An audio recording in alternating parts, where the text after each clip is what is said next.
The Forgotten Republic between the US and Canada. There was once a country between the United States and Canada that no one remembers, not even most Americans.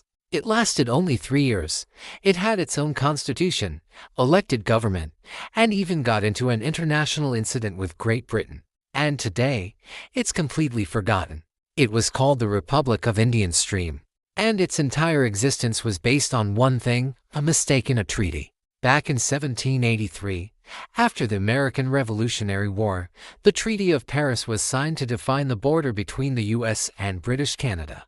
But there was a problem. The treaty said the border would begin at the northwesternmost head of the Connecticut River. Simple, right? Well, not exactly. Turns out there were 3 possible heads of the Connecticut River, and no one could agree which one the treaty meant. The Americans said the border should start at Hull Stream, further west. The British said it should start at the chain of lakes farther east. So the region in between, about 300 square miles, was claimed by both countries. And that's where things got chaotic. Both American and British tax collectors started showing up. Both sides sent sheriffs to collect debts and enforce laws. People living there were being taxed twice, once by the US and once by British Canada. And they were fed up. So in 1832, the people of this disputed land decided to take matters into their own hands. They declared independence, forming what they called the Republic of Indian Stream. They wrote their own constitution. They formed a government, and for 3 years, they acted as a tiny, unofficial country. At its peak, the Republic had about 300 residents.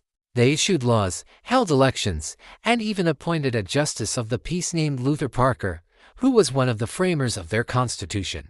Their plan was simple: remain independent until the US and Britain could figure out who actually owned the land. They weren't revolutionaries or separatists, just practical people trying to stop getting taxed twice. But the situation quickly got out of hand. American officials in New Hampshire refused to accept the Republic's independence. In 1835, a sheriff tried to enforce U.S. law there, and local resistance led to the threat of military intervention. The Republic's leaders, fearing an invasion, reluctantly agreed to be annexed by New Hampshire. But even that didn't settle the matter. Just weeks later, the new deputy sheriff, a man named Richard Blanchard, tried to arrest someone over an unpaid hardware store debt.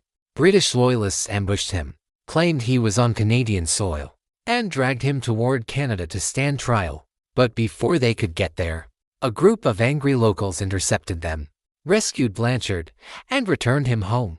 But they didn't stop there. Fueled by liquor and bravado, a group of armed citizens stormed across the border, shot a British deputy in the leg, and knocked a magistrate unconscious with a saber. Then they kidnapped the injured magistrate and carried him to Vermont.